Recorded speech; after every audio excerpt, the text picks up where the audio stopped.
What is poppin', YouTube? Back again with another video. Today we are talking about buying these 3 elite level assets in Dynasty Fantasy Football. Let's go.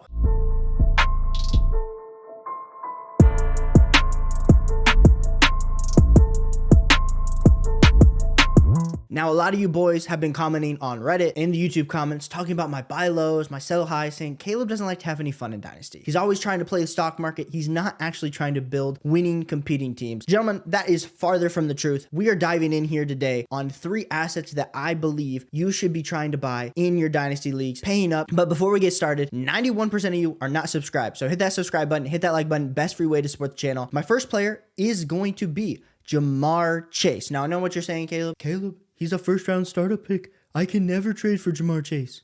Well, come on. You can trade for Jamarr Chase. You're just not willing to put in the efforts. Let me talk about this team I have playing in a Superflex league. I just recently traded for Jamarr Chase. Now, did I have to give up an arm and a leg? Yes. My team is loaded. I'll put my team right here. And so the only player that was really missing from this title run was going to be Jamarr Chase. To get Jamarr Chase on this contending team, I gave up Jordan Love, 324 first. All of the 24 first are projected to be like 107 or later, 24 second and a 24 third. Now, you might think that is a ton to give up. I totally agree. Now, I still potentially have the 101 in that league, so that is super exciting. But that is the type of deal that sometimes you have to do to get an elite level wide receiver in his prime at the age of 23. If we go to keep trade cut, Jamarr Chase is currently, even in their Superflex rankings, he is the overall player number 6. So you are having to give up an arm and a leg to get Jamarr Chase. We can talk all about his profile, the fact that he's tied to Joe Burrow. And a lot of you are going to say, well, wide receivers are so hit and miss on every single season. I think there's a difference. I think there's a difference between saying a lower end, like a Devontae Smith, a Jalen Waddle. Yes, I could see those guys definitely riding away, where maybe one season they end up finishing as the wide receiver 3 in a points per game basis, compared to maybe another year they finish as the wide receiver 20. Jamarr Chase and Justin Jefferson, as long as they're healthy, they feel like for the next 3 years, both those guys are going to be able to put up at least 20 fantasy points per game, especially with the way that the league's headed. If we go over to DLF, we can even look at a few more trades that have recently gone down in Superflex Dynasty League. So this was on the 15th. So this was 4 days ago. We had Jamarr Chase traded for CJ Stroud, George Pickens, and a 24 first. So essentially that is about 3 first worth and George Pickens for Jamarr Chase. I do like that deal for the Nashville Knights being able to acquire Jamarr Chase. This one's a great trade. And I think this is another example of tiering up, where you have an elite level asset of Garrett Wilson, who's going in the middle of the 2nd round, but he really hasn't proven anything. And so you're basing the fact that Aaron Rodgers is going to take that next step. So you're going to pair him and the 105. And this is a 1 quarterback trade where you have 105 and Garrett Wilson for Jamarr Chase. Smash the Jamarr Chase side. Then we have this next deal, which is a Dynasty League. You got Jamarr Chase, Cade Otton, and a first and a second for Austin Eckler, Josh Jacobs, Devontae Adams, Tyler Lockett. Honestly, I feel like even if you gave me Adams and Austin Eckler, clearly this team on the left is trying to compete. Austin Eckler and Devontae Adams, maybe that equals Jamarr Chase. Maybe Josh Jacobs, then you throw in. But then this guy also got a 24 first. Feels like getting the Jamarr Chase side and the first. So any way you slice it, if you're contending or even if you're rebuilding, Jamarr Chase feels like a great asset, especially for those of us that are trying to contend. It's the best of both worlds with Jamarr Chase. See what it's going to take to overpay for Jamarr Chase in your Dynasty League. My second player we're going to be talking about today, about having to overpay for or even buy for to get on your team to win more Dynasty Fantasy Football Championships, is going to be AJ Brown. AJ Brown, expensive as all get out as well. Got traded to the Eagles last offseason, put up mega fantasy football numbers, won you a lot of your leagues. If you're in any best ball leagues, as much as Jalen Hurts getting at the end of the season hurt us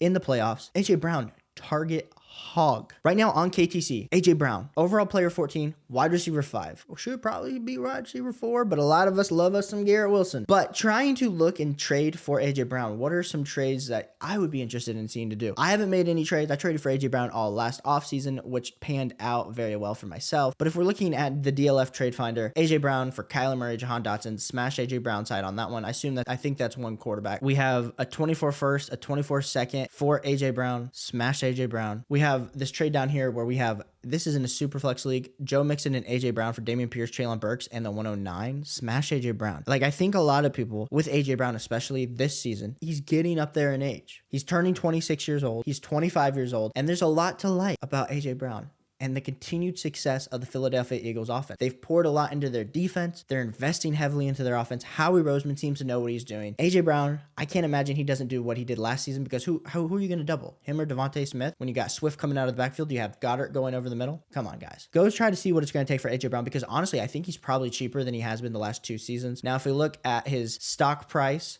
on KTC, you would see that it's pretty much remained the same. There hasn't been a whole lot of change. I will say it has been in a little bit of a dip for no apparent reason other than I think we're getting ageist here in the Dynasty community. Go see what it's going to take to buy AJ Brown. I really do like AJ Brown this year. My third and final player we're going to be trying to buy for our contending teams just to get good, because we want good fantasy football players on our Dynasty rosters, is going to be Jonathan Taylor. Now, are you going to have to pay up for Jonathan Taylor? Yes. He's a back end second, early third round pick in startups. Ladies and gentlemen, we've seen what he's been able to do when he's on the field healthy. He wasn't healthy this last season. We're discount applied to Jonathan Taylor, but the discount is not applied to Breece Hall, who's coming off an ACL. Now, I know Breece Hall is younger. I know Breece Hall looked like the younger version of Jonathan Taylor to a lot of us. I totally hear you on that. I know Jonathan Taylor is 24 years old. I know he will be approaching that age that we don't like our running backs to get to, that 26-year-old age season, but Jonathan Taylor, gentlemen, is someone that we need to be looking at very hard, because if we look at his Dynasty value, you can just see right here that he has absolutely cratered. And I know he's gone up in value. If you're in a redraft league, are you really taking Breece Hall ahead of Jonathan Taylor? Are you really taking Bijan Robinson ahead of Jonathan Taylor? As much as I love Bijan, I think Bijan's going to be the RB1 in Dynasty for a long time. I think Jonathan Taylor is a little bit more of a sure thing. And like we were buying the dip last year in CMC, coming off injury, I think you should be buying the dip in Jonathan Taylor. Now, he is the overall player 19 on Keep Trade Cut. He is the RB3. So it's not like you're getting an amazing discount. You still have to pay the RB1 prices. But what are some trades that you could get done that are going to help you win that chip? Here's one in a one quarterback league. Someone traded a first, a second, and Derrick Henry for Jonathan Taylor. Now, we don't know where that first ended up. It's a 24 first. Give me Jonathan Taylor on that side. Treylon Burks, the 106 and the 112 for Jonathan Taylor. Come on, boys. Come on, boys. In a one quarterback league, yes, 106 and Treylon Burks feels kind of like the right price for Jonathan Taylor, maybe like a second, which is what that first was because it was a 14-team league. But Jonathan Taylor,